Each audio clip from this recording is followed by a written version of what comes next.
Episode 69. This is the Outside Gate with Steve Hall on the L4 Media Network. And today with me, he's my friend. He's also a former racer. He's a lead guitarist. He's an entrepreneur. He's a BMX dad. He's a health professional. Vincent Blair. How are you, dude? What's up, man? Thank you very much for you're a perfect guest for episode 69. We share as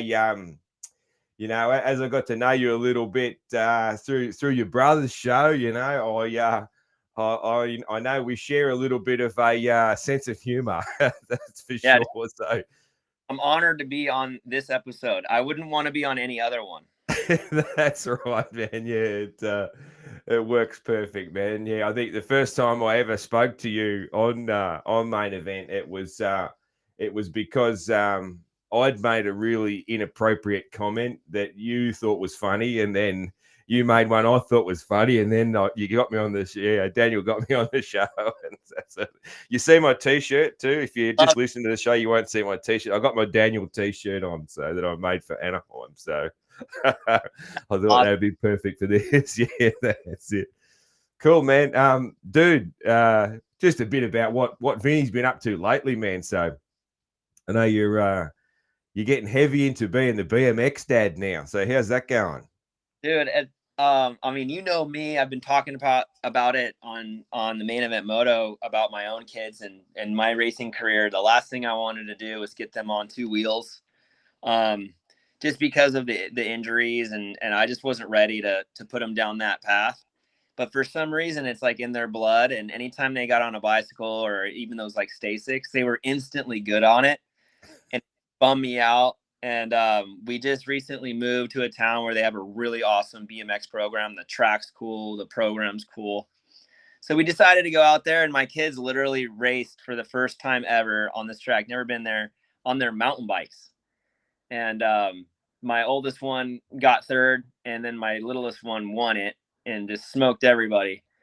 And it's like, man, as much as I want to, keep them from doing this, I was like, I can go with BMX. Like it's a lot safer in ways, that's obvious to motocross. But at the same time, you get that adrenaline rush, and you get to watch them race. It's a single person sport. All the work that they put in, they'll get from themselves. They're not relying on teammates. So I really think there's a lot of good learning from that, and it's good fitness. I mean, being a BMX racer, you got to sprint and be pretty in shape. So, and then I've done all the other sports with my kids. Like my oldest, he loves playing golf, which is cool, but forcing them to get to football practice, forcing them to get to basketball practice, forcing them to do all, they're not really into it, but then they're like begging me to go to the tracks. And I was like, that's more important than anything, is that passion.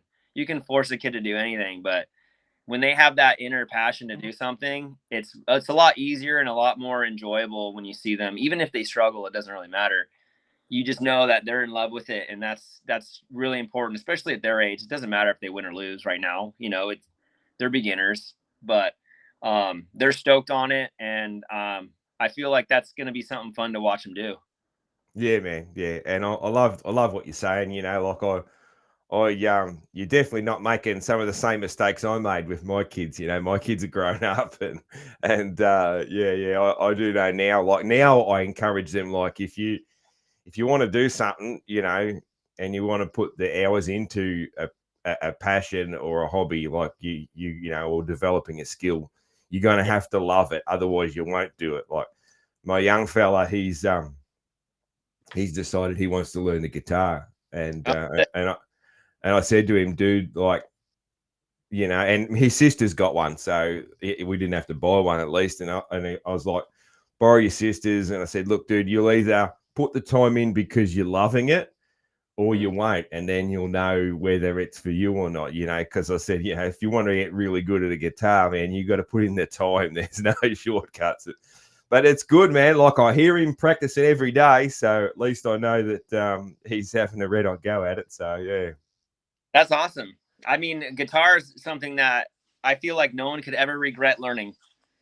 Yeah, for sure, man. Yeah, yeah. I know. I tried, and I'd love to be able to play one. But man, this was when I was young. But I didn't have the commitment to do it, man. So that's why I That's didn't why do I it. love my wife, man. Sorry, That's man. that's why I got my wife to fall in love with me was the guitar. It wasn't anything else.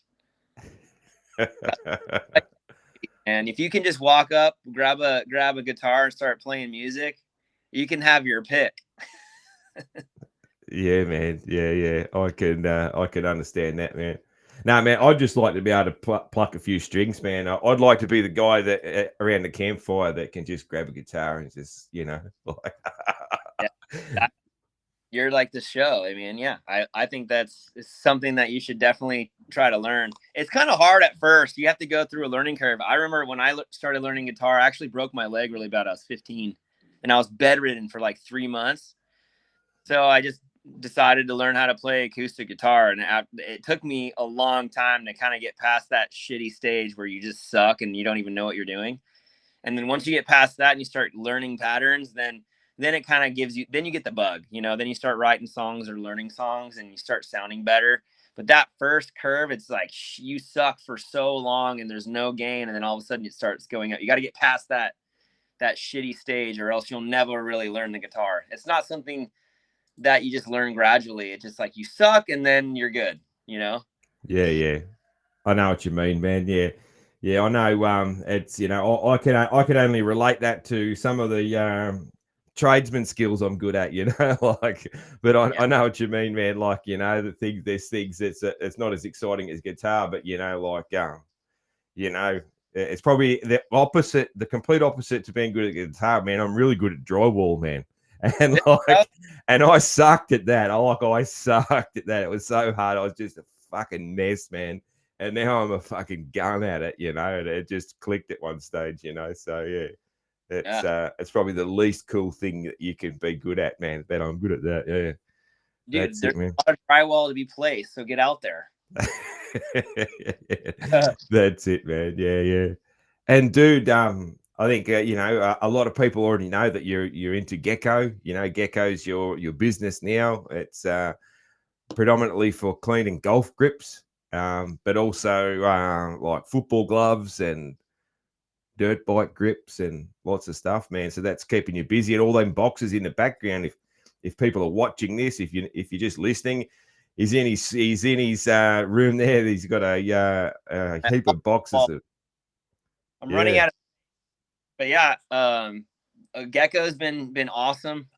We started predominantly with golf just because I was golfing a lot at the time, but I already knew, like, when I started doing this, that there's no sport dedicated cleaner, and we know how cleaners are. Cleaners are just harsh. They're designed to be harsh. That's how you clean stuff off and break down oils. And it's not really good for soft surfaces or grippy surfaces. So when I started using it and developing it and going into golf, it was great because of golf grips. But then when we started like going pretty viral on social media, a lot of questions were, does this work on football gloves? And I was like, I don't know. So that I got gloves and tried it, and it was amazing. So now we're in talks of getting into some retail stores directly related to football. And then does it work on baseball gloves? And I didn't really know much about. I didn't play baseball as a kid, but they use leather gloves, so we tried it on that. Works great. Basketball shoes, which is the one that we're kind of really starting to enter now, because it's actually the best, because those wooden courts are tacky already, and then these kids are running around on dusty, sweaty courts sliding around, and then they don't realize that if you just clean your shoe off, that it's like, imagine like going to a drag race and these top fuel drag racers spray something on their tires. They're not doing that. They're doing burnouts. Like when you race motocross on the cement start, what are you doing? You got to get all that dirt and dust off so you can have like a clear rubber to surface connection. Get rid of all that other stuff. So it works really good on basketball. It's anything really grippy related. It's going to clean it and give you back that original feel, that original surface, so you can perform consistently better longer. These people are using like adhesives or whatever. I mean, if you spray adhesive or some grip enhancing shit on your shoe, you're turning it into a dirt magnet. It's not going to help. It might help for, a minute or two until it dries up, and now you have a layer of dirt stuck onto it, which is what you don't want. So it's been taken off pretty well. And then you said the same thing with motocross grips. We have an idea with motocross. We've tried it on grips and people do like it. Some of these mechanics like using it instead of washing their bikes all the time. You know, you go to Supercross, you do practice, your bikes aren't even that dirty. Or let's say you do a heat race and your bike's pretty clean. They don't need to wash it, but they can do a quick spray of the grip, get any of that, you know, gunk or material off, because our gloves are like a cloth. They could have accumulated have that fresh feel in like seconds instead of washing your bike. Some of these mechanics are enjoying that.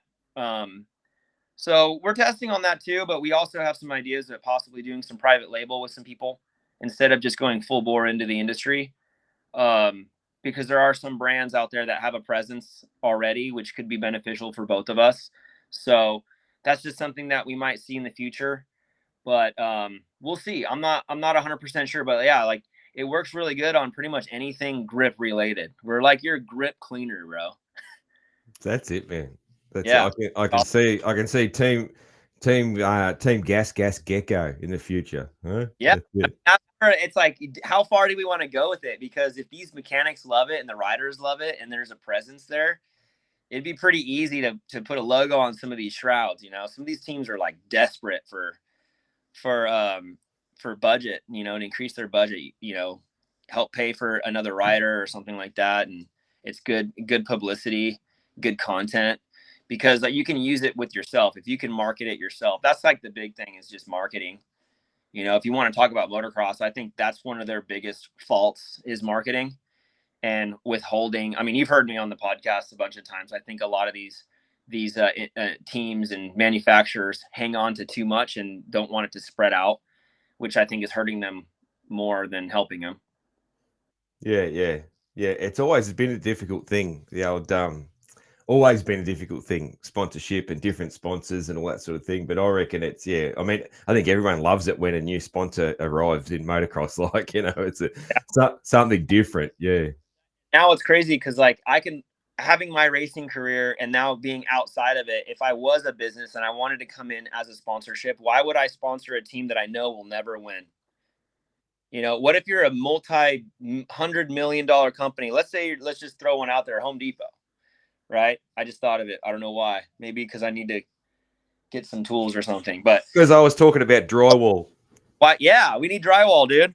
But why? What if Home Depot is like, well, why would I ever give you a bunch of money when I know that the 10 guys next to this rider has bikes that are 6 horsepower more?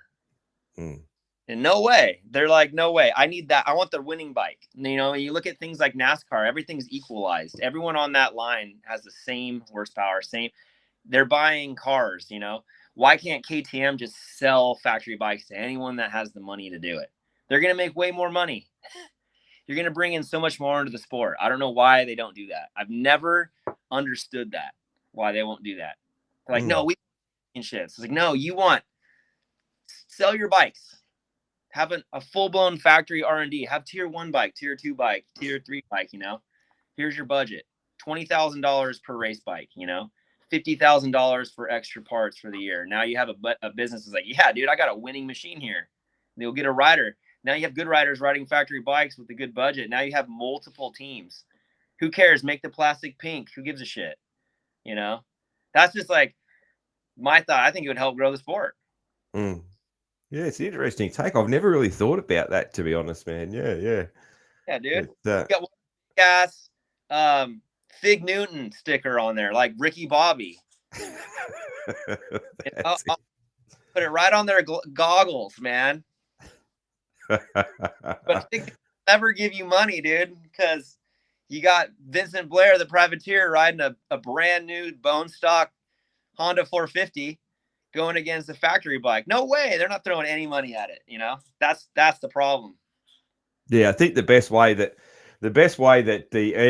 something you would have been good at if it was bigger in your day is their social media presence and their self promotion is the key. You know, like you look at, you know, the guys that are good at that, they're the ones that are making that extra money, you know? Yeah. So I think kind of one of the big things that I kind of fed off of anyways, too, with the main show is a lot of these riders didn't have much character. So I almost felt like I tried to create characters for them when we were on there just to make the entertainment more, because these riders can make it boring, especially if, let's say, everyone rides well and it's not much. How excited do you get when Bam Bam takes a dude out? You're like, yes, all right, something to talk about or something like that, you know? So just adding character to these guys, if they ever really wanted to increase their value, is making their social media presence really good, becoming somebody, you know, personality. And these new riders coming up know that, and it's helping a lot, I think.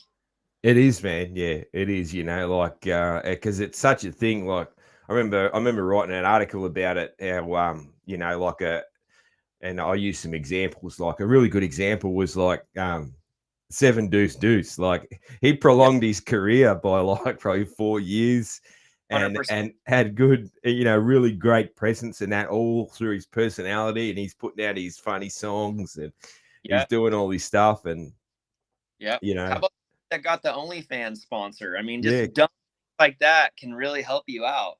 yeah, Carnell with the OnlyFans and that, and then you know, sort of it's then there's the opposite. You know, there's guys who are just really quiet. You can't help it if a guy's really quiet, like a Justin Cooper or someone is just really quiet, really, you know, like guy. There's not a lot of frills there, but he's sort of lucky, I suppose, that he's super fast. That's why he's going all right. But if you're not that elite speed factory team, you got to have the personality going for you. Yeah.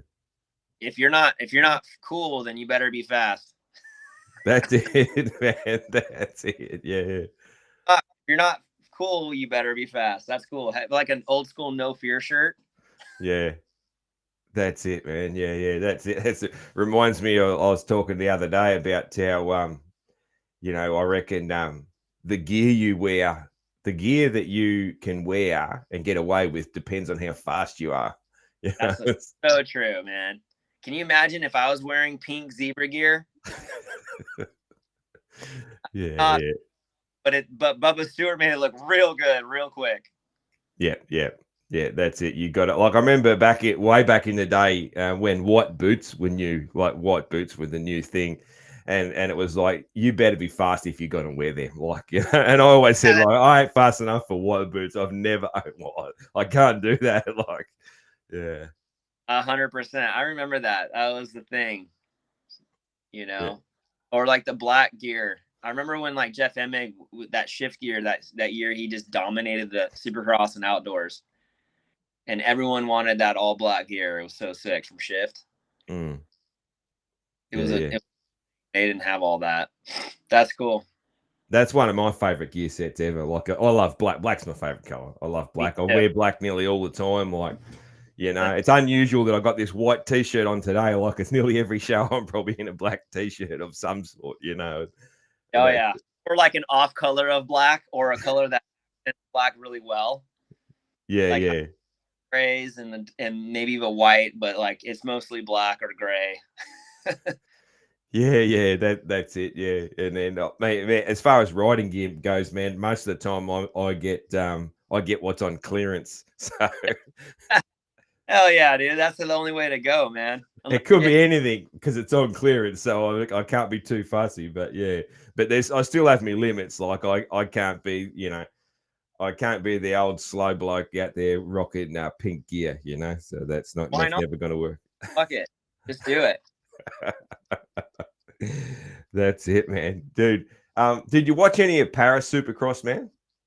I saw, so I didn't like watch it. I'm actually bummed out on that. There's a lot of these races I was wanting to see, and I saw clips of it, but I to be honest, I was really shocked at Eli. Um, Eli, that was the one that he won, right? With The the no, nah, Paris was oh, so nah, Eli, that was Vancouver. or no, okay. I saw clips of Vancouver Yeah, when he yeah. was through the whoops and just looking good. Mm. When I saw that, I was actually pretty shocked. But I guess I didn't see any Paris. Yeah, yeah. It was pretty cool, you know, like it was you know, we've got all these off-season races happening and that, and yeah, I've learned over the years you don't place too much weight in who's good and who's bad at off-season races but yeah, Yeah, Cooper Webb ended up winning because like Jet was like, the fastest guy the whole time, but he landed into the back of a lapper and crashed out. Oh yeah, crashed. I think he actually crashed out of one race, and Webby was like, I think he was second every other race. So Webby's the king of Damn. Paris. So yeah, Webb, dude. Think yeah, of Webb as far as next year. yeah, man. Honestly, man, and I fucking hate saying it, but I think everyone's racing for second unless Jet gets injured. Like I really do, man. And Webby's good chances of being second. And I love Webby, I love Eli, I love those guys to, but Yeah.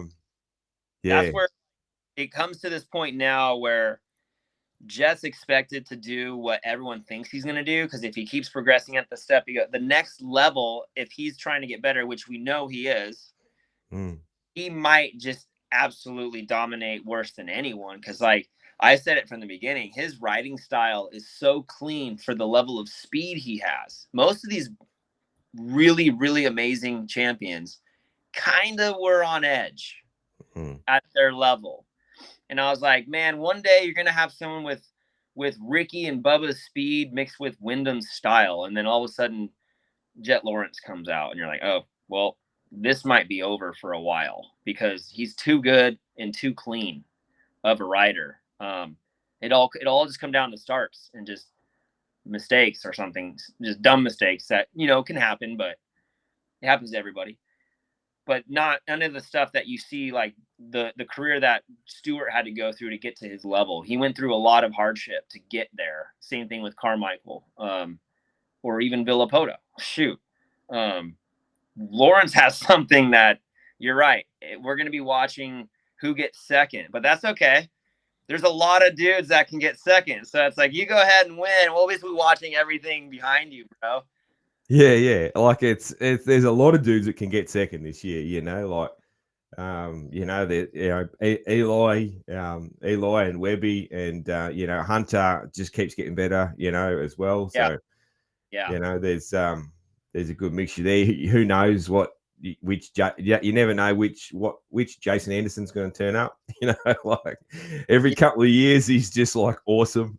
So Yeah, just like his motivational level or how he feels health wise, because he could be an insane when it comes to speed. As long as his aggression's there and his motivation's there, he could easily beat these guys, especially on his bike. He's such a good team and everything. But the one thing that I've thought about was just Eli, and I've always wondered that because Eli was the man for so long, and I was like, why are you still here? Just go out in style, be the man on your exit. And I guess he just wants to. I was doing that interview with Daniel because he was visiting me, and he told me Eli's back full board, thinks he's got it. And I was like, man, that's crazy. Like, don't you feel like you had a good career? I feel like you're just throwing the dice now at this yeah. point. I So think I'd like to think that Eli just loves it, man. That he just loves it. Yeah, yeah, wants to do more. actually I do understand that. But if you really like it, there's a lot of things you could still do instead of just be on that gate, because a part of me gets kind of bummed out in other ways. I know a lot of people don't understand it, but there's a lot of riders that might benefit from being on that team, but Eli's just going to sit around there and have a prideful career, a prideful season, when there's some dudes that probably should be on that team and they can't now because of him, when he could go and be a team manager or be a test rider or go work with amateurs on this and invest in. I mean, there's a lot of things you can do that if you still love it, but maybe not sit on that seat any longer. Yeah, I could see him. I could see him getting into like another sport, like triathlons or mountain bike or something like that. Like Oh, dude, like sort of like Johnny O'Mara, get into all that sort of just crazy stuff like that, and go and win a heap of that as well. Uh, absolutely. I feel like that could be something totally happening for them. But yeah, I mean, he deserves to be there still. He's amazing. He just went and won, so he still got it. So we'll see. I wonder who's going to actually beat Jet the first, like that. That'd be a fun one to think about. Is who does Jet lose to for the first time in the year? If we know that Jet's the guy, is he? He's it'll be hard to think that he's going to win every single round. Supercross is too crazy, but who's going to beat him? Who's going to be the first guy to knock him down off that first place podium spot? Yeah, it's hard to know. Like it's if I had to put money down, I'd say Webby, just because Webby just finds a way to win sometimes, just figures it out, you know.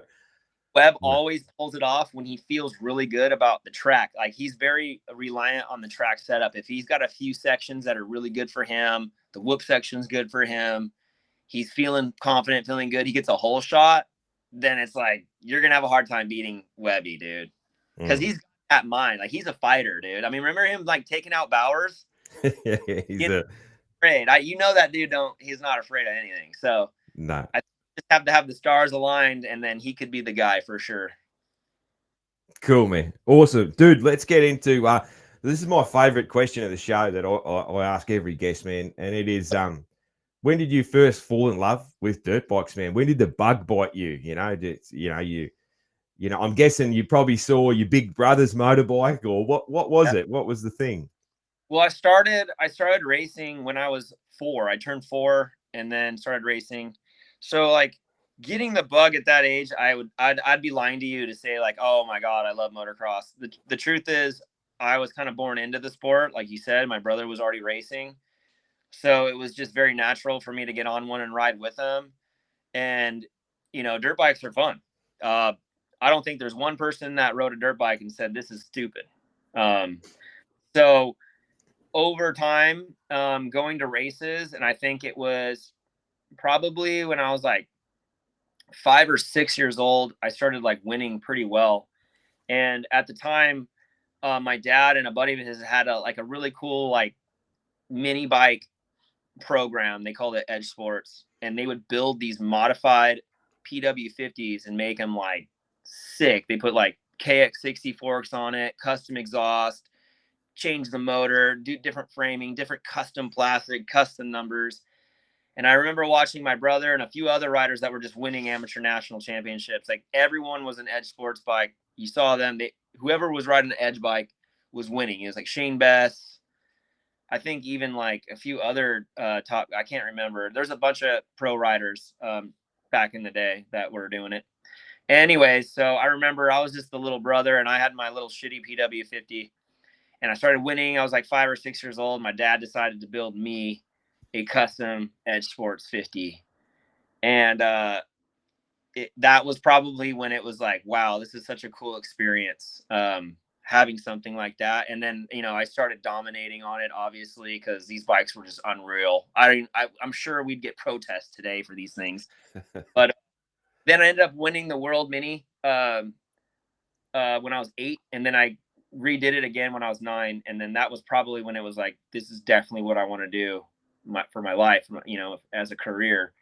So I want to say I was around 8 years old, 7 or 8 years old when I really like fell in love with this sport. I got a big old 6-foot trophy. That thing was in my room all day. I was bragging about it. And then I want to say like what really put it on the next level was when you start getting sponsors. Because when you're a young kid, you don't get very many. And I remember making a resume and applying for sponsorships and starting to get like 50% off this gear and 25% off here, or your first pair of goggles is free kind of thing. And that was when things got really fun, because now you're like living it. That was your first little bit of a taste of making money and Yeah. earning stuff, and that little bit of that entrepreneurial thing that you have in you sparked. And Yeah, it's cool. I mean, there's something about motocross that makes you feel different compared to like other team sports. I was going to school and other kids were on other teams, and then I would show up with this big trophy for show and tell. They're like, "Dang, dude, what's that?" And then I'm like telling them, "Look, I get free clothes. Check out this clothes I'm wearing." It builds you up a little bit. So the sport's cool. I can see why people fall in love with it. It's so easy to fall in love with this sport, but then everyone forgets the other part where when you end up in the ER with a broken leg, and those are the things that made it really hard for me to fight through. There was a constant pattern of just injury and then build up and then injury and then build up, and it started just really tackling me mentally on my love for the sport. And it made me want to finish a lot earlier than my brother, which I'm grateful for. But at the same time, I feel like if there was a different circumstance, a couple different decisions, I could have been in a different position. But I can't go back. But Yeah, yeah. It is, I haven't had, I've had plenty of injuries. I can only really once I ever had a moment where I was like, fuck this, maybe this isn't for me, and I broke a bunch of ribs, and oh I was riding, so I was just riding so shit anyway. I was like riding terrible, and then I crashed and broke ribs and all that, and it was fucked, and it was fucked, and then I had to go to work the next day because I just started a new job, and and man, it was miserable, and I remember thinking that, and I didn't ride for a little while, probably only like a month or something, yeah. and then I actually I bought, I mean, I like old bikes to do a bit of restoration, and I love old two strokes that. And I bought this probably off eBay at the time. Yeah, eBay was probably the thing at the time. I bought this old KX125 Mm-hmm. because it was cool and it was cheap, and I started riding that, and it brought me back to um a little bit of childhood. It reminded me of riding 125s when I was a kid, And those are and it brought a little bit of love back. And actually, that little bike brought me back in love with the sport. And I still have that bike now. It's my favorite bike, and that's one of the reasons why. Not just because I like old Kawasaki's, just because of what it did for me. So yeah, yeah. The 125 days are something that a lot of people don't get to experience today. Well, I guess not. I mean, you can ride 125 still, but when everyone was on 125s, those bikes were sick. When you were just like a teenager and you get on those things, oh, those yeah, were yeah. those were awesome. When you're young and light, they're fast, man. They're like the way, and they're just so slow. The hell. I rode one not long ago. It was during that ride day that the main event Moto had, and someone put me on a 125, and I was just bogging around on that thing. I was like, man, I'm the same height, but I'm a good 50 pounds heavier than I was when I was 12. you know, Sucks. Yeah. Well, I'm about 200 pounds, and I love riding my 125, man, but you got to work the gears hard, man. Like if you want to clear a tabletop, you're working the gears hard when you're that heavy on an old 125. Yeah. But Yes. it's good fun though, man. Good fun. Yeah. Yeah, man. Yes. That's it. Dude, Absolutely. tell us a bit about one thing I've always been intrigued with, because it's very much a US thing. It's not really something that we have here. Is I love hearing the fairground race stories, man. It sounds Oh, like the wild west of motocross, man. We don't have anything really that bro, compares to fairground races. Or tell us some fairground stories. it's so gnarly. For whatever reason in our area, like the northern, I mean, there was a lot of races like that, but our area was known for. We had about 3 different promoters that were really into Supercross. Um, so after like the normal season of racing in the summer, they wanted to always have these like fairground size. They would go to these fairgrounds, like usually rodeo type places, and have that size of a track, almost like an extra large arena cross track. And they build out. They did such a good job building these tracks to where 50 riders and pros could ride on it and have a good time. So they'd build like these jumps that were hard to do, but you can do like half of it and it was easy, like safe landings and all that kind of stuff. But then the pros were out there like quadding stuff, or there was a whoop section, but then on the other side, like they allowed it to where like pros got to do certain things. It was cool. It was a lot of fun. And what happened though was all of us NorCal and because Supercross is predominantly in the SoCal area or Florida, but a lot of them are in SoCal. So they start hearing about these races and they're like, shit, this is a pretty easy drive. Let's go up there and start racing it. And now you have like 5, 6, 7 Supercross riders all lining up on this like semi-large arena cross track that's not hard to ride, and we're just it just turned it into like the perfect blend of possibility to fuck each other up. Because there was not much on the line, but there still was. There was a lot of cash on the line, but it wasn't like super serious. And the track was really easy, so you can be really, really aggressive. And they started doing these things called bounty hunters, where they would line you up. So whatever place you got during the day, 125 kids would be in the top 5, and then the next 5 would be 250 or 450. It ended up being 250 and 450, but before when there was 2 strokes. And they would do bets. They would be betting and doing auctioning. They would auction off who's going to win. And they would have someone like me starting in first on a 125 and my brother's in the back on a 250. And he's got to pass all like 9 of these guys to get to me. And I have a front line hole shot, and it's like a 20 lap main. And you'd raise like, $3-4 grand on this. And whoever wins got that money and split it with the guy who bought him. And it turned it into this just crazy, just year after year event where these top riders would come and want to like just bash on each other. I'm telling you, there was probably about, by the end of these, they do these one-off ones here and there, but there'd be about 15 of us that were on a Supercross track that year, racing these really easy local track races. And it would bring so many people to watch. And then it also helped get kids in the community and in the local area wanting to learn how to hit doubles and hit a whoop section and experience the Supercross style of racing, but not at the expense of having to hit like a perfect time rhythm section or any of that. So there was a lot of need for it and a lot of demand at the same time. Like they were killing it. There was a good 10-year span of people just doing these races, and it was extremely fun to do. We loved racing Supercross and then go make, a couple $1,000s a week at these local races. It was so much fun. No one ever got hurt either, because like I said, the tracks were too simple. I've taken my brother out a good many times at these races. I mean, he talks about it. I was aggressive with him. I've taken him off the track a bunch, dude. I needed that extra $100, bro.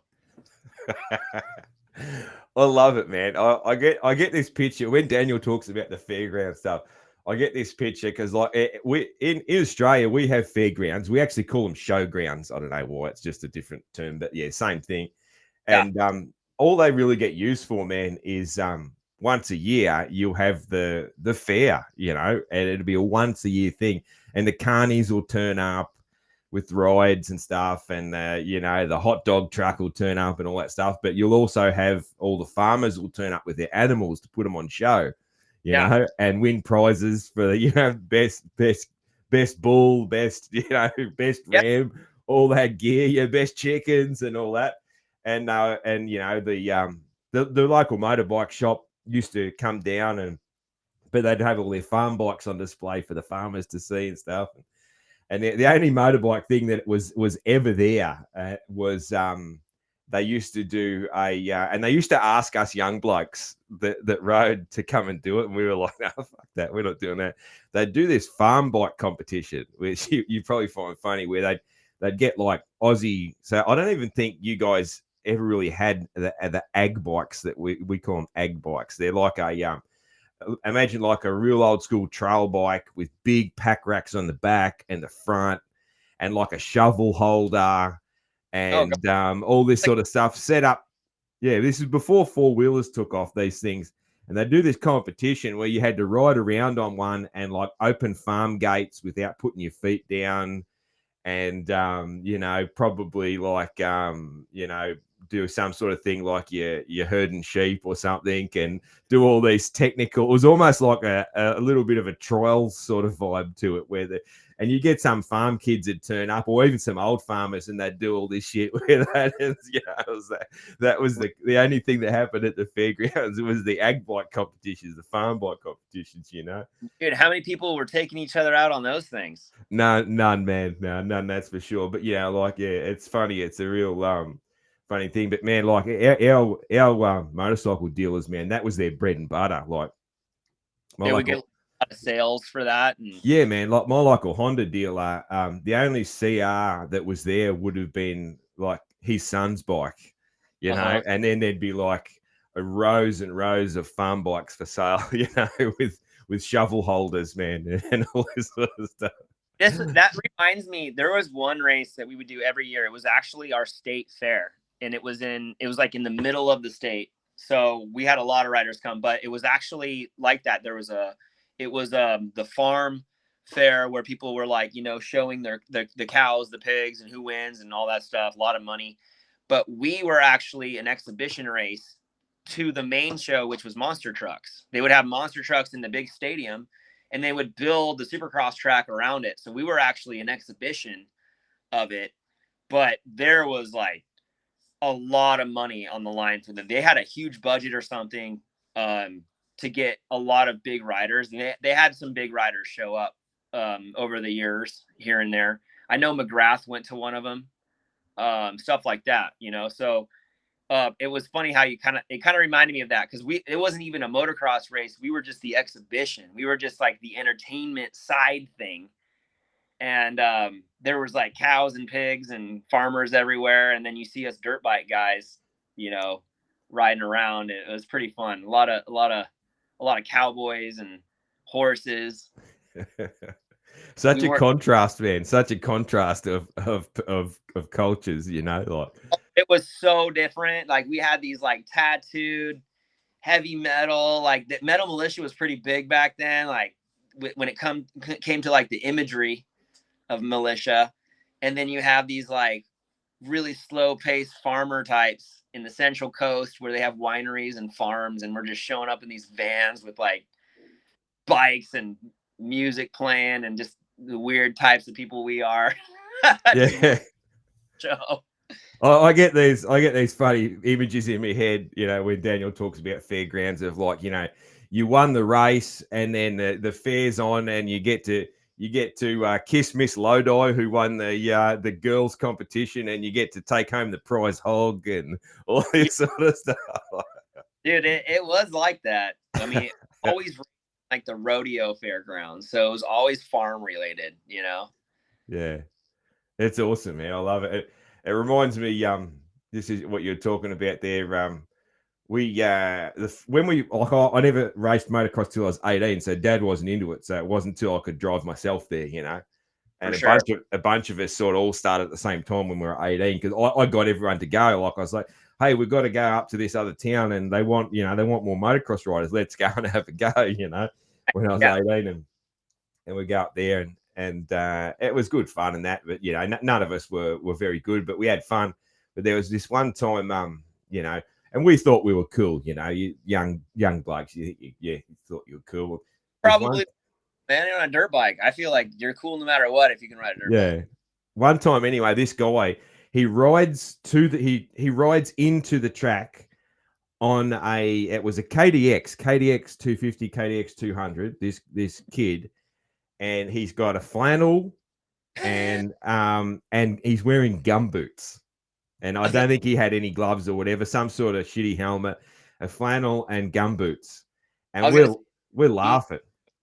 And anyway, we're laughing at him and just being dicks. We should have said hello and been good to him, but we've been young cocks, And anyway, first race, he gets a bad start. He'd probably never done a gate drop before.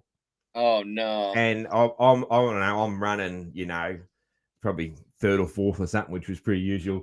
And he fucking passed me on an up ramp of the biggest tabletop, and just fucking launched, OJ'd it, and just gone. I don't know if he won or not, but he certainly smoked me and all my mates, And we got back and we were like, fuck, did you see the kid in the gumboots? And ever since then, man, I've never judged anyone for what they wear when they're riding. Like, it was awesome. And he literally rode the bike to the track. He's probably lived at the farm next door. I don't know. Like, yeah. Probably got to practice on the track for the whole week, dude. He's a cheater. I would have protested. Hey, gumboot kid.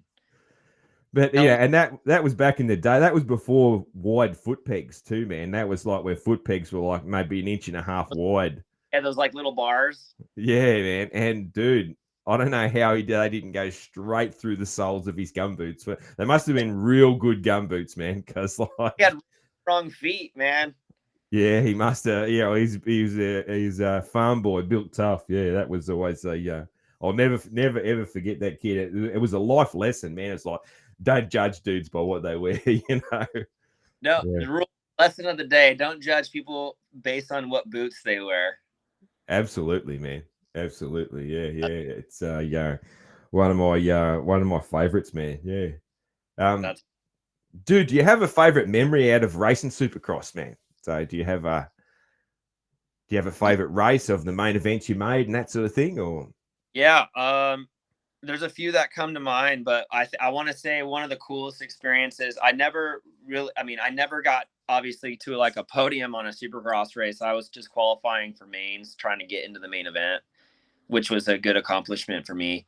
But we one year we stepped down to Arena Cross, and it was hard at first trying to learn how to do Arena Cross, but then eventually started getting good. I ended up getting a podium finish for one of the nights on the 450 class, and it was Robbie Reynard, and forget who the other. Danny Smith.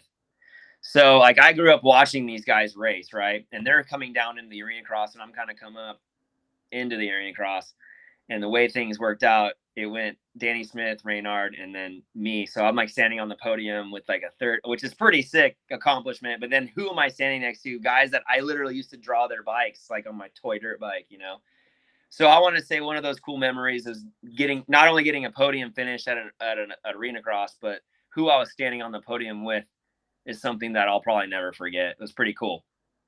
That is cool, man. Yeah. And you see that sometimes, with where especially when riders hang around a long time, Yeah, and yeah. you'll see this like dudes that like beat or on a podium like with their heroes, like uh, Eli, that one, maybe that's what he really loves. He wants to be on the podium next to kids that looked up to him when he was still pro, you know, old Gramps on there.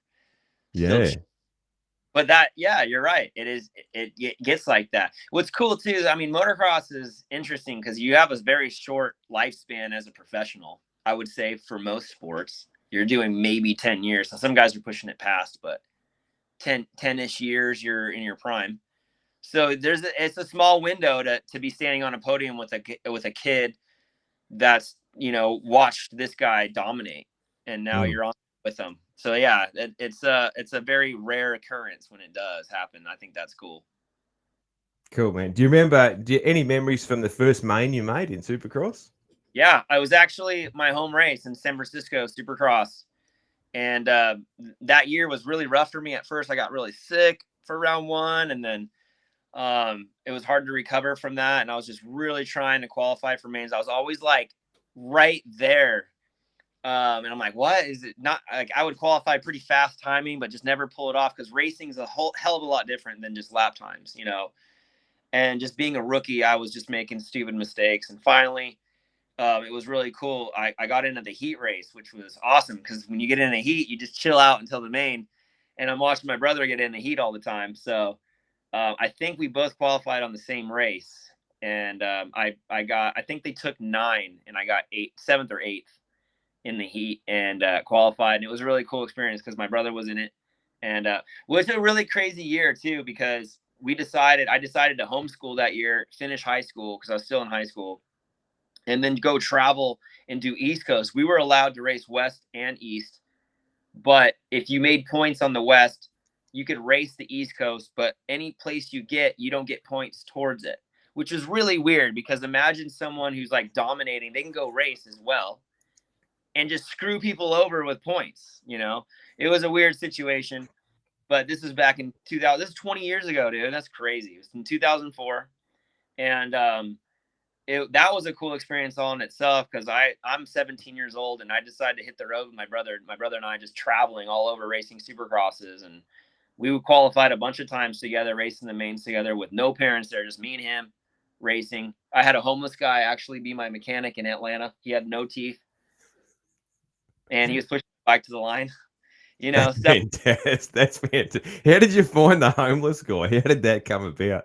Okay, so like in Atlanta, we show up to the stadium and there's a lot of homeless people there. And I don't know like if this is a common thing, but they're all standing there just like ready. So like we get there and he just walks up and is like, "Hey man, you need any help?" And I was just like, "Yeah, actually I do, man.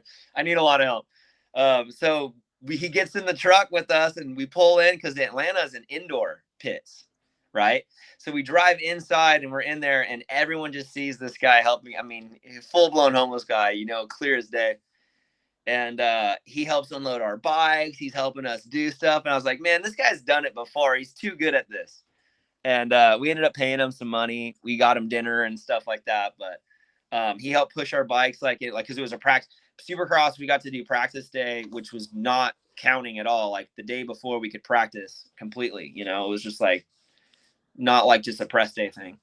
So he was there the whole day with us, pushing my bike to the line. He's out there just experiencing it all. And everyone was just like, "What the hell are you guys doing?" Yeah, it was pretty cool. He was super good at it. I should have hired him here, dude. I'd have been like Gilmore.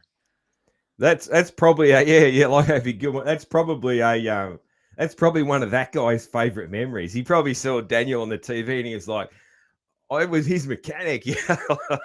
I'm with this guy. Yeah. Yeah, dude. Funny. I also had my girlfriend at the time at Daytona Supercross that year. She pushed my bike to the line. It was really weird. It was a crazy lot. I want to say, as far as memory goes, my first year racing Supercross, the whole year was a crazy experience. Just because of the traveling and stuff. It's something I'll never forget for sure. Cool, man. Cool. I love it. I love it. Yeah. So many good stories, man, from everybody's dirt bike life, man. And certainly from yours, man. Do that. Ask Daniel on the next podcast when you do any live chat. Say, "Hey, Daniel, tell us about the homeless guy at Atlanta Supercross 04." He'll tell you. Yeah, I reckon I've heard him mention it. Yeah, I reckon I have heard a little bit of the story, but probably not in huge detail. Yeah, yeah. I've listened to your brother shows so much, like sometimes you start to forget things you've heard. Yeah, for sure. I'm sure it's been brought up, but yeah. That's it, man. Righto, it's time for an ad read. Guts Racing, Greg's Ultra Trick Seats, gutsracing.com. That's a really easy website to remember. Gutsracing.com. The world's best seat covers, as used by those new Rockstar gas bikes. Hey, yet another team. You see that there was a picture of Casey Cochran's bike with a sweet looking red Guts seat on it. So just like their stable mates at Rockstar Husqvarna, they'll be running Guts products on their bikes. Just like Phoenix Honda, like Moto Concepts Honda, like Hep Suzuki, like PRMX Kawasaki, like Club MX, Filthy Phil, everyone's favorite rider. His last pro season, he was running Guts products. How about that? You can obviously get seat covers from Guts. You can also get complete seats, seat bases, the ultralight seat foam. You can get custom seats with bumps. You can get the RJ wide wing seat. We had the great man telling us about that seat himself a while back. You can get a huge range of colors. If you can think of it, they will have it. You can get the ballistic material down the sides. If you're a knee brace guy who is really hard on the side of your seat, you can get that. My guy Scott Meshy, he runs the ballistic material, and he also says that a Guts seat, they are a butt gripper, and they'll make you a ripper, and they will. The service from Guts is amazing. If you get your seat cover, and there's two ways you can go about fitting it. You can even get a Velcro fitment seat, but if you want to tackle the traditional staple gun method, your seat cover will come with a QR code that you scan. It will take you to a video where Andy Gregg's there showing you the best way to install that seat cover. That is pretty amazing service. That's amazing. You don't get that sort of thing too often with too many companies. So get around it. Gutsracing.com. That is a really easy one to remember, isn't it? Gutsracing.com. All right, let's get back to episode 69 with Vincent Blair, V Money, and let's do a little bit more bench racing with him. Cheers. So tell us a little bit. We might move into music a little bit, man. Just so obviously you said you learnt to play the guitar while you were in bed, man, with a broken leg. Yeah. Um, what then decided you to sort of let's start a band? Where how did that come about? It was I think I feel like it was my brother's idea, just because he always liked singing and stuff. And when I decided to learn how to play guitar, it was just for a hobby. And then I think he like challenged me. He's like, dude, write a song. Cause what I was doing was just listening to the radio and just trying to learn the song before it would end as like a challenge. And I was just listening to like rock radio. So like Papa Roach stuff and Linkin Park at the time, even like Limp Bizkit. Some of their stuff was pretty heavy and fun to play, punk rock shit. Like Pennywise and all those guys. So he just challenged me. I think I was still like 15 or 16 at the time. And he's like, write a song. So I was just messing around. I started just doing songwriting, because songwriting is a lot different than just learning someone else's stuff. So a few years went by, and then it was that year when we were traveling around the country. I brought an acoustic guitar with me just to jam around and stuff. And we just decided when we were bored, I mean, there was a lot of downtime for us, man. And we would just like, hey, let's work on some songs. And we would write songs, we'd write it down, we were like learning structures. And that's when emo music came out really bad, and like that was Daniel's love. And I was more into like the heavy metal, so I was writing heavy metal stuff, and then he was trying to like sing emo shit on top of it, which was kind of weird at first, but then some of the songs started sounding pretty cool. And then when I got back from that, we ended up moving down to LA the next year, and then I had my guitar and my amp and stuff like that. So Supercross was only a half a year, and then we do that local stuff, and we were super bored, and we ended up having enough songs. We're like, hey dude, let's get some people and fill up this band, like fill up a band and have some fun doing it. It was just like a side thing in our mind, just to have some fun. And we didn't have jobs at the time, we were just racers, and we were off a lot. And then we found a couple of people, and I mean, the big thing is we needed a drummer. So we went through a lot of drummers, and then, producer Joe was one of them.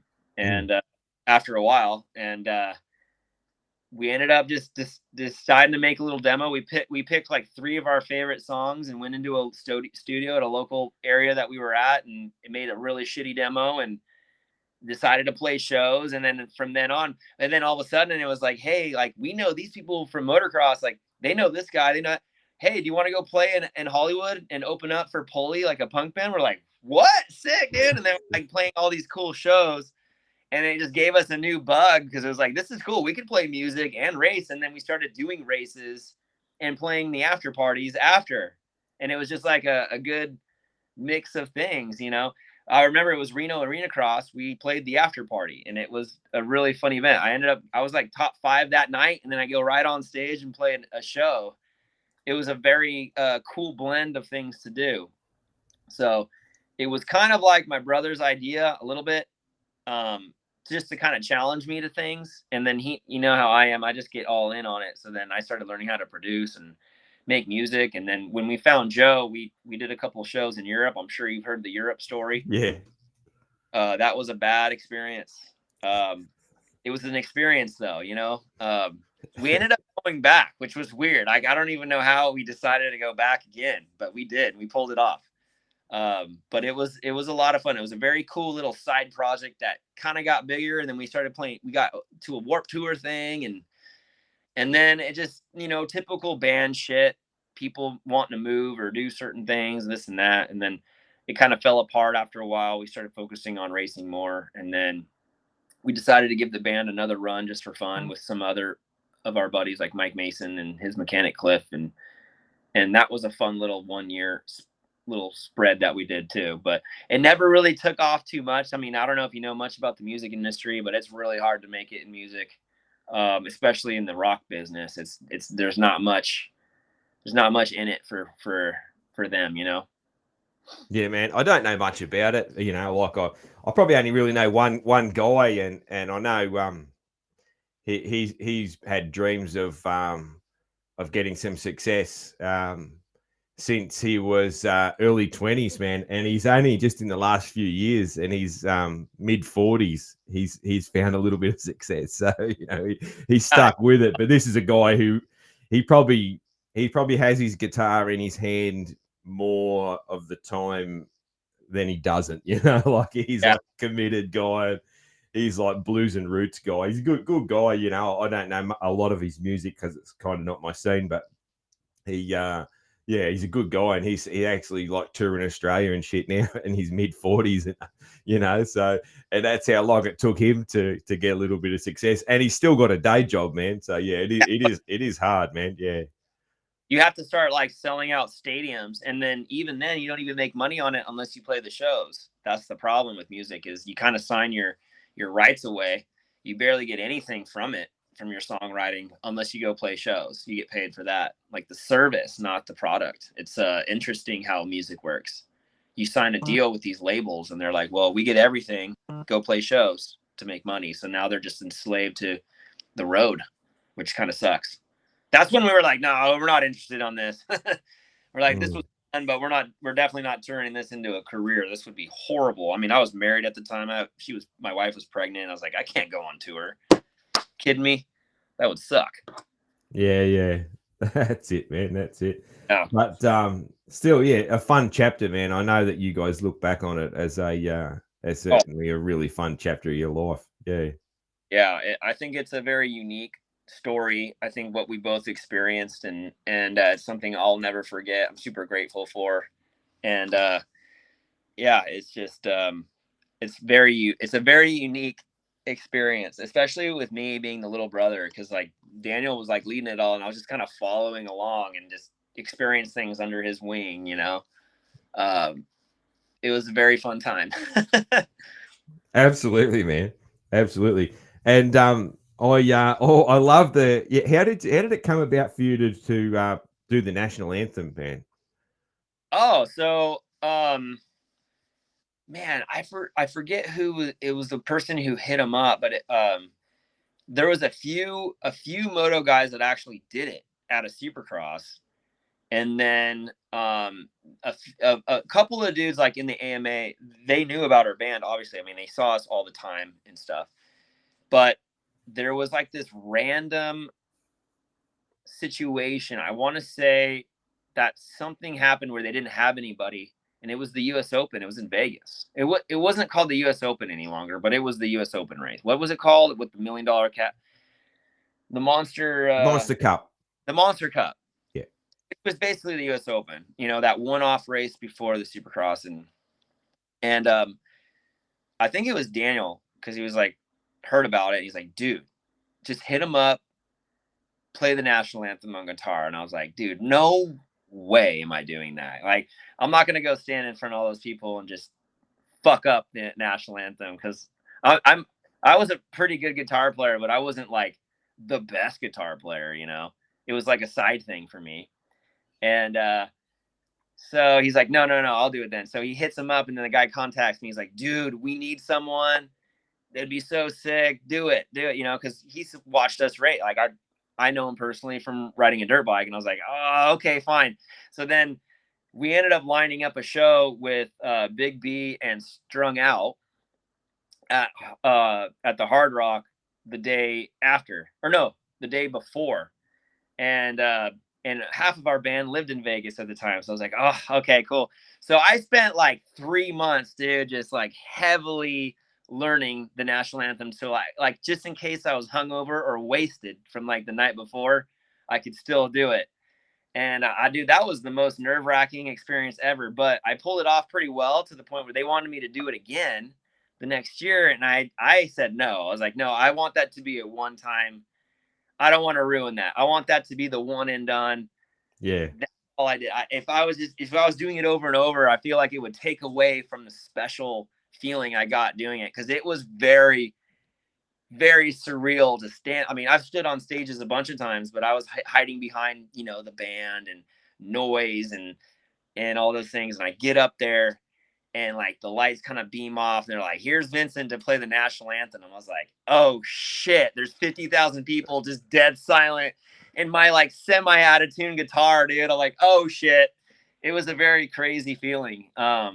But the way I learned it in a pretty simple way. I turned it into more of like a modern day rock song instead of just like a single chord kind of thing. to make it easy for myself.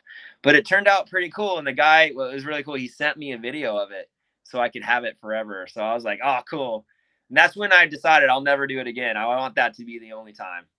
Yeah, man. Yeah, yeah. I remember seeing the video. I don't know whether Daniel shared it or whatever, but I've seen the video, man. Yeah, it's super cool. And you're right, man. Just doing it once is perfect. Yeah, yeah. I feel like when there's some of those people that do it over and over and over, they probably get kind of like numb to it. Mm. The Yeah, yeah. first is a very crazy experience. I'll never forget that. Yeah. It was And high pressure, man. High pressure because when someone stuffs up the anthem, man, like they get just roasted for life. yeah, like imagine being the guy that like fucked up the anthem, you know? Yeah, like that. Yeah, and that chick that fucked it up. Just earlier in the year at a He's like baseball game, wasn't it?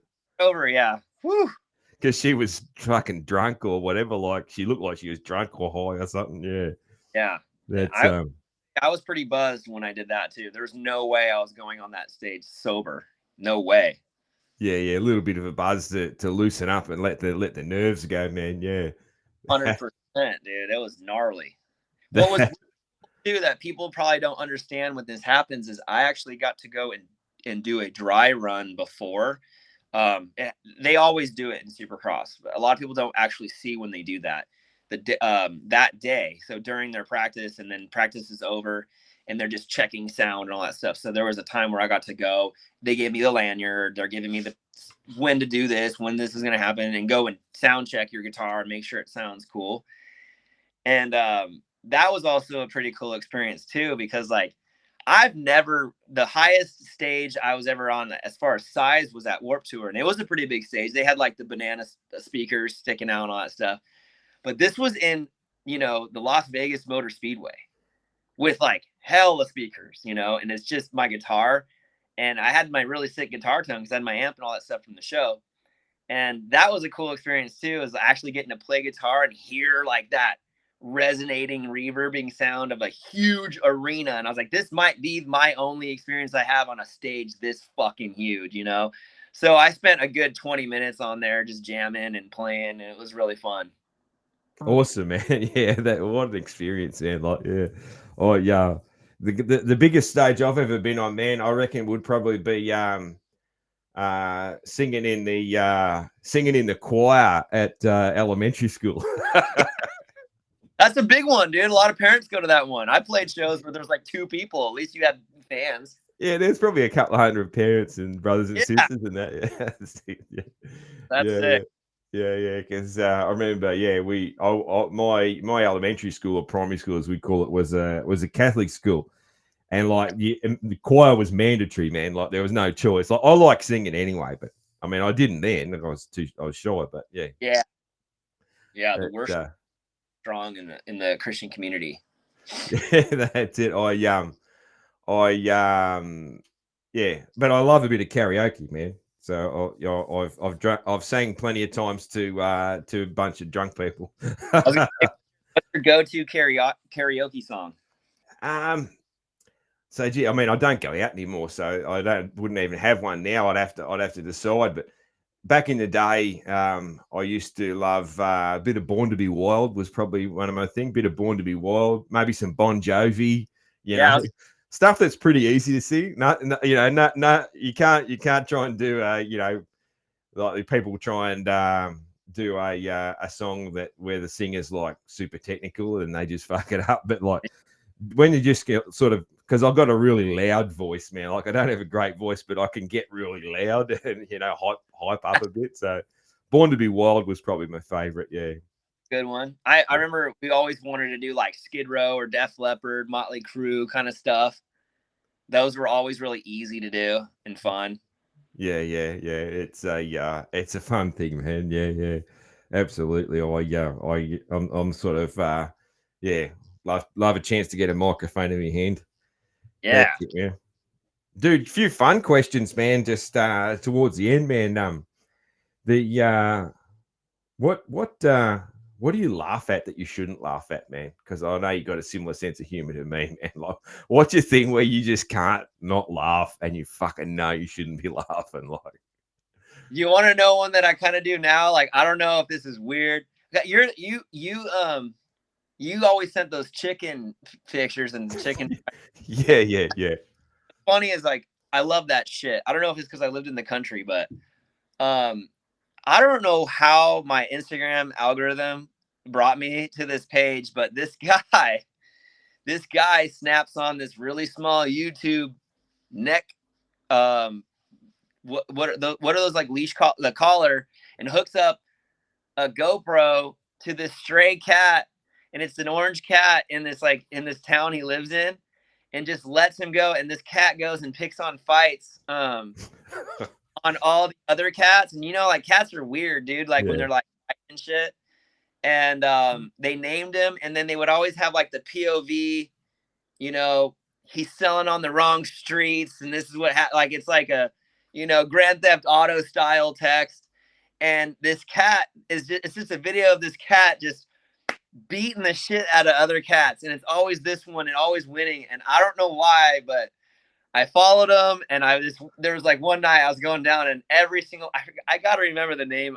I gotta message you the name of this page, and you watch it. It is so fucking funny. And I don't know if this is something you should laugh about, because like you don't want to condone animals fighting, but it's the streets, dude. Like these are stray cats just fighting like gang fights, dude. I don't know. It's hilarious. I love it. I watch it every day, every night before I go to bed. For some reason, it's on there, and I'm just cracking up to these videos. Yeah, man. I love it already. Yeah, you got to send me that. That's I just my scene. Yeah, yeah. I can't help it. Yeah. I told him like, dude, you have to follow this because my brother likes cats. I hate cats. I fucking hate cats so much. Maybe that's why I think it's funny watching them fight. But But even still, man, like I didn't want a cat, and anyway, my wife and my daughter they basically stooged me, man. They just sort of brought one home, and I didn't fucking get a chance to say no.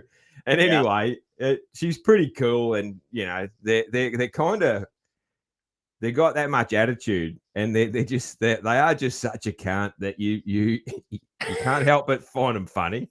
Like it's yeah, no dude. different to like I'm a dog person, and if the dog does something wrong and gets told off, which our dog's so well behaved, doesn't happen much. She is just devastated that she's disappointed you and all that. Yeah. The cat, I can yell at the cat for doing something, and she'll just sort of sit and just give me this look like, "What the fuck are you going to do about it?" Like there's no fucks given. No, they're so cold. And have you ever heard the thing where if you have a pet cat, let's say you died in your house and you were the only one feeding it, the cat will actually eat you when it gets hungry. Yeah, no doubt. A dog will actually starve for as long as possible to not eat you. And I was Yeah, like, yeah. why I hate cats, dude. At any moment, the cat's looking at like, you know what? You fuck with me, I'm eating you. I'm gonna eat you. Die. I'm not like, fuck that. I hate cats. Yeah, no doubt, man. Like I've grown to love this one, but yeah, man, like she is just a fucking pain in the ass, like yeah, I'm yeah, actually at Instagram page right now. yeah. That's that's it, man. That's awesome. Yeah, I knew you'd have a good one that you laugh at. That's the issue, man. Like, there's so many things that like so many things. Like I always say, like especially if you leave it long enough, everything's funny. Like Yeah, everything is funny. The worst things that have happened in history, if you leave it long enough, there's something funny about it. Like it's crazy, man. Yeah, dude, there's it's and then cats are just weird. So when you get to watch them like growl at each other and make those weird noises, and then they fight each other, and yeah, what gets me the best is the text. Like the context to the video has nothing to do with what's going on, but they relate it to human. Like, hey, caught this guy selling drugs on my street, something like that, and they're just fighting, and it's like a chest cam of a cat, dude. I gotta find it, man. yeah, it's awesome. There's a cool one where a dog pinches a dude, like drops a GoPro, and the dog pinches it, and it's actually in his mouth facing the right way, and the dog's running, and like that's a good one. Like, and he put like a music to it and everything, and Oh, this dog, and there's another dog chasing that dog, and there's just this like action footage of this dog, you're like, running I'm around. this one. Yeah, yeah. Cool, man. Cool, cool. Dude, what other sports, man, do you follow? Do you follow other sports like, I know Daniel's into football and that sort of thing. Like, obviously you're into golf. What else, man? Yeah, big one, big one. The big one that I do is golf, but I also, I mean, I do a lot of like video games. I like to play video games. Um, so believe it or not, like I used to watch a lot of esports stuff, like tournament stuff. Remember when COVID hit really hard, Call of Duty had their little battle royale at the same time. I mean, I'm sure you've heard when I was doing it a lot. I ended up started doing tournaments and then watching their shows. So I like esports, but like predominantly with my time, other than watching Supercross, I'm going to be watching probably a lot of golf mostly. That's Yeah, pretty much life is just the golf life. But that, golf is boring too. And it's funny that I started doing those like live story stuff for Supercross was because I was doing that with golf too because I was so bored. I just mute the show because they just say a bunch of boring shit, and then I would just kind of like POV like what they're thinking if they hit a good shot or a bad shot or something, and then I decided to do it with Supercross, which made it take off.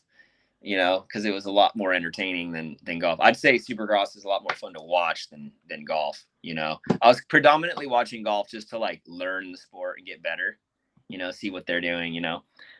But yeah. other than like the cool ones like the Masters or any of the majors and stuff like that. But it's not like I'm just gonna watch a round of golf every week. It was mostly just moto. That's it, man. You see, you never got into football. You're not like a Cowboys fan like Daniel or anything like that. Dude, I don't know why, but like my brain is not designed to keep track with like all the teams and then like, all the switching of players and the teams and stuff like that. Like I feel like I'm that all in kind of guy that if I ever did that, I'd be so obsessed with it. I can't do that. And what's hard too is that with my business now getting into football, I had an NFL halfback actually message me on Instagram and I didn't even know. He's like, dude, I want to try out your product. And I was like, oh, sick, dude. What's your name? Where do you live and all that stuff? And then I was like, wait, this guy big and went on there and was like, oh shit, he's on the Bengals. Like, what the fuck? Like, I don't know any of this stuff. So now like I'm kind of trying to force myself to like learn the sport that I'm selling my products in. And then like now we're getting into soccer. So like I gotta learn like all these sports. I gotta get a little base on all of it now. Basketball, football, baseball. I mean, there's too many of them. There's only so much time in our lives to entertain ourselves. Yeah, that's a hard one though, too, man. Because if you if you sort of try and learn it, but you sort of half-ass it, you could look more stupid than Oh, if you just like, hey guys, I don't even know your sport, but I think my product will work. Whereas if you half-ass it and you say something stupid, like yeah. I'm just hard to Googling know. fast, like, oh, what happened in his career? What's going on with that? Okay, cool. And then I just say a couple of things, and they start talking to me more. I'm like, oh, cool, dude. Yeah. I think a lot of people are like that. They don't even know half the shit they're saying. They're just seeing like the headlines. Yeah, yeah, true, man, true. Dude, hey, fun question, man. About music, man. I haven't asked this one for a while. If you could time travel to a concert from the past, or to see a band from the past, doesn't have to be a big concert. Who are you going to see? They could be Oh, dead, alive. It could be 50 years ago, 5 years ago, anything at all. You get to oh, go back. Metallica when they were in their prime Yeah, back in the dude. I don't know. I feel like that would have been a sick show to watch at that because like they were innovating metal. They were turning them and Megadeth were like changing genres for what was considered metal. You had yeah, the hair bands, and all of a sudden you have this grungy metal band, but fast. It was like I could just imagine how sick those arenas were back in the 80s and 90s with mm. Metallica. I would probably go back to see them for sure. Yeah, man. Yeah, I'm a big Metallica fan myself, man. So yeah, Yeah. Can that you imagine them when they were young and like, oh, dude, it'd be so sick. they were so young, man. Like, like they were, I forget how, but they were like 17, 18 for that Yeah, my first album. high school with Kurt Cobain or not what was the guitarist's name? I'm brain farting right now. I'm thinking of somebody else For Metallica. for Metallica. Oh, The Mustaine. not Mustaine. not Dave. Oh my God, what's the lead guitarist's name? Oh, Kirk. Oh, Kirk. Yeah, that's what I said, right? Yeah, Kirk Hammett. Yeah. Oh, Kirk Hammett. I was saying Kurt Cobain. Yeah, I no, was Kirk Hammett. Yeah, yeah. she went to high school with him and saw him walking around all the time with his guitar before they were even like a thing, which was really interesting because they're from the Bay Area where I'm like really close by. True. Yeah, yeah, yeah. That's right. Yeah, because he was the lead off for Exodus. Exodus. Yeah, and he came All those across. sick, dude. Yeah, yeah. Awesome, man. I love it. Yeah. I love it. I always say I'd go back and see Alice in Chains early days, but yeah, Metallica would be right up there as well, man. So Yeah, yeah. I like the energy. Like music to me was always something that would like pump me up before a race or something. So like from an emotional standpoint, I need something like that gets me fired up. It was never really like to chill. That's why I can't listen to country. I can't stand country music. Good music, it's like I just don't connect with it. It's not. Yeah. I'm not chill music. Like when I listen to music, I'm there to get fired up. That was kind of like my whole need for music. I've got a broad taste, man, like real, really broad, but it's I've got my favorites. My favorites is like metal and grunge and that sort of thing. That's my Oh yeah, favorites. yeah, But then I've got a really broad, like I like old school rap. I like old country. Like I like Johnny Cash, Kenny Rogers, even like Marty Robbins stuff, like real old country stuff that you would hate. It, yeah. but yeah, really the only thing I don't like is I don't like just shitty top 40 poppy shit. Like Oh yeah. I hate Like all that shit. That's the only thing I don't like. I can appreciate anything else. I don't like that shit because there's no talent in it. Like, even anything, even if I don't really like it, if I can like fuck, she's a good singer, or fuck, he's a good singer, he's a good, player or whatever. I'll appreciate it even if I don't really dig it. But yeah, these poppy where it's just all manufactured shit, like yeah. Because that the songs that they're singing aren't even written by them anyways. You know, yeah, like yeah. Swift's like they say Taylor Swift writes her music. It's like I highly doubt she writes all of it. There's songwriters, lots of songwriters. That was Jelly Roll, right? He was a songwriter for everybody, and then he decided to make country music. Oh, is that where he came from? Yeah. I'm pretty sure when I was reading it, because I went to a Jelly Roll concert with Mike Mason and all them right next to where I lived. So I was like, all right, I'll go. It wasn't like the greatest experience from a music standpoint, but his career is pretty interesting. I'm pretty sure he was a songwriter for a lot of people. And they Yeah. started writing. So Dude, though, man, like he's got to look after himself, dude. He's going to make his money and he's fucking going to die soon from a heart attack. Like, yeah, he's got diabetes. yeah, that dude, man, like, yeah, it's like, I feel sorry for, it's like, you remember the comedian who was really big like that? He was great. Who was that comedian? Oh, Chris Farley. Nah, not Farley. This guy was just a stand-up guy. Ralphie. Remember Ralphie? Yeah, Yeah, man. That guy was so funny, man. But just like, fuck, dude. You can't be that heavy that long, man, and not have a fucking heart attack. But yeah, so he died young too, man. Yeah. It's a shame, when you lose talent. Well, but yeah, like Chris Farley, man, John Candy, these guys. yep. John Candy, I remember him. Yeah, Uncle Buck, man, that's one of the greatest. What's your favorite movie, man? What's the greatest ever? Oh, dude, Dumb and Dumber. Yeah, okay, cool. Like if you ever say the first movie that comes to mind, I'm gonna say Dumb and Dumber, man. I don't know It's if a it's great my one. age. It was the perfect time for that movie to come out at my age. It was so funny. I probably watched that movie a million times. That and Top Gun. Yeah, yeah, yeah. Man, yeah. It's hard to say. I change my favorite movie all the time, but yeah, Uncle Buck's always been right up there. Uncle Buck was huge for my sort of my generation. That was just a absolute fucking classic, and I always loved John Candy, man. Just makes me laugh. So Yeah, it's awesome. cool, man. Cool. All right, man. I've kept you for a fair while, man. I reckon we might start to wrap up the old show 69, man. Couple of things I do to close out the show, man, is the first one is give me your best Aussie accent.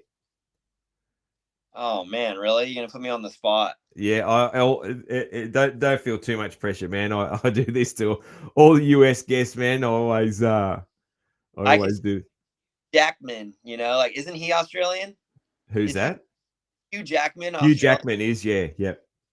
Yeah. So that's funny because like I saw a thing. I was like, man, he has a really good American accent.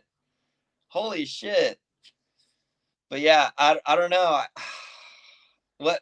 Tell me what to say, and I'll try and say it. I usually just say to people, just give us a good day, mate. A good day, mate. Oh, it's like on Dumb and Dumber. Let's put another shrimp on the bobby. Yeah, that's it. Yeah, he does say that. That's right. Was that a scene from Dumb and Dumber? Yeah. Because the chick says she's from Austria. Oh Is yeah, that what it is? She's oh from. good day, mate. Oh, you know what? The best line that people don't ever really remember is when he's getting gas and the chicks with the skis. He's like, "Those are your skis," and she's like, "Yeah," and he's all, "Both of them, both of them." She's like, "Yeah." He's like, "Cool." Yeah, So there's so much good stuff in that movie. Yeah, that is a riff. My favorite bit of that movie, and I do this to my kids. I try and get my kids to do it. Is when they're in the van and they start singing Mockingbird. oh, I fucking love that. I'll do that if we're driving and it's quiet, and the kids will never join in. But no, it's quiet, and I'll just go Mark and yeah, wait, and then I'll be like, yeah. yeah, Ing. Yeah. And they'll be just like, oh, dad, like, but it's that's my favorite thing. And then when they also in the car, in the dog car, when they got the the dude. hard ass, the dude in there, and they're like, what's the most annoying sound in the world?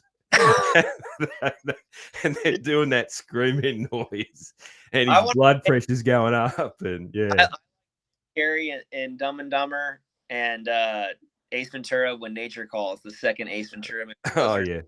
favorite. Yeah, favorite. yeah. Like when the lady's like penis, he's like no, I consider it carry on, but it's still bulky or something like that. Like peanuts. Like oh peanuts. Like yeah, so, I so good. consider it carry on. Yeah, it's fantastic, man.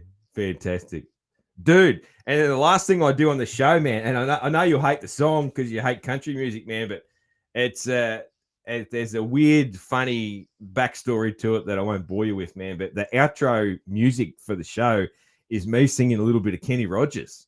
So Oh, and I always say, if you know the words to The Gambler, you're welcome to join in. But you probably won't know the words, and you probably hate the songs. I don't. I'm sorry. Daniel's been on the show twice, and he won't sing it. He won't do it. A lot of people do join in though. So yeah, it's That's fun. it's just it's a weird thing. I started doing it, and now I just sort of feel like I've got to do it all the time. So That's awesome. It's a good vibe. Good vibe to get out. I'll get into a bit of Kenny. So I handed him my bottle, and he drank down my last swallow. Then he bummed a cigarette and asked me for a light, and the night got deathly quiet, and his face lost all expression. Said, if you're gonna play the game, boy, you gotta learn to play it right. You got to know when to hold 'em, know when to fold 'em, know when to walk away, know when to run. You never count your money. When you're sitting at the table, there'll be time enough for counting when the dealing's done. Money, Vinny, Vincent Blair, thank you very much for your time today on episode 69. It's been fun. Dude, that's awesome. And you're a good voice, bro. You should be a country singer. Sometimes people say it's good, sometimes they don't. But yeah, I don't know, man. I just like, yeah, I'm a guy that's always singing. Always singing it. It runs in the family, man. So we're, my dad, my sisters, everyone's always singing. And I'm married a girl who always sings too. So my kids are the same. Everyone's always singing. So yeah, that's it, man. Sick. It's I love good fun. It's it. Yeah, good fun, man. appreciate it. No worries, man. And enjoy the rest of your day. And you're going BMX racing tonight, yeah? No, so I mean, we were gonna go race. Actually, today's a practice day. Yesterday was a race, and then Saturday's racing too. But the weather now that we're in the wintertime, Ah, the rain kind of screws things up. But it's okay because we still haven't found any which BMX bike I want to get my kids. So we've been borrowing the ones at their track. That's pretty cool setup. They let you borrow bikes for free to see which ones you like, what size you like, and then you can buy them. So like we're gonna get the boys some cool BMX bikes for Christmas, and I wanted to get out there a few more times before the rain really starts screwing it up. But it's winter time. It's kind of like Moto. If it rains, yeah. we're screwed. It's a lot of things are opposite here, man, because Australia's so dry, man. Like summertime, everything's fucked because there's no water. So, like moto tracks and all that. Like moto's more winter here because of that, because that's the only time you get water, a lot of tracks, you know. That's talking to Daniel about that Australia has such a good motocross program, and it could be because of that. When they're saying in the EU they don't really have much compared to Australia, Yeah. and you said something that I never thought of. It's like it's probably because you could ride year round. Summertime, a lot of tracks will close just because they can't water. But the good guys though, they got private tracks, man. Like they're never going to get snowed out. They build dams and whatever and keep So a lot of your private tracks where all the fast kids are riding, they can ride year round, man. Because Yeah, like we have a imagine little bit of snow, but our snow's only on the top of the mountains. It's not in the cities or anything like that. Yeah. probably why all the French riders come here because they can't ride at home. Yeah, I don't know, man. I think the weather pretty nice in France? I don't know. I don't know. Probably. And it's cold out right now. I hate it. I wish it was summer all the time. I want to live in like Arizona. I think that'd be sick. We're kicking right into summer. Actually, today might be one of the hottest days so far. We're kicking right in. I think we're in for probably a bit over 100 degrees today. So it's starting to. Yeah, I'll take 100 degrees all day over 50 degrees. That's for sure. I will too, man. I will too. Yeah, yeah. It just But hurts to be. that's it, man. All right. Thank you very much for your time, man. All right, buddy. I appreciate it. That was fun. Cheers, You're man. gonna have All right. Daniel so I can fuck with him. Sorry, man. You're gonna have to get me on here when Daniel goes on there too, so I can just fuck around with him. It'd be pretty All fun. right. That might be a good show 100, man. Actually, you give me an I'll, idea. I'll get hammered drunk, so when you ask him questions and he gives you the bullshit answer, I'll give you the real one. Yeah, because Daniel was Daniel was on. He come on real early for to help me out. It Yeah, was probably show 4, I think, or something like that. And then I had him on for show 50. So maybe you and him for show 100. That'll be that's it. cool. I'm down. Thanks, man. Cheers. All right, buddy. See you, man. Bye.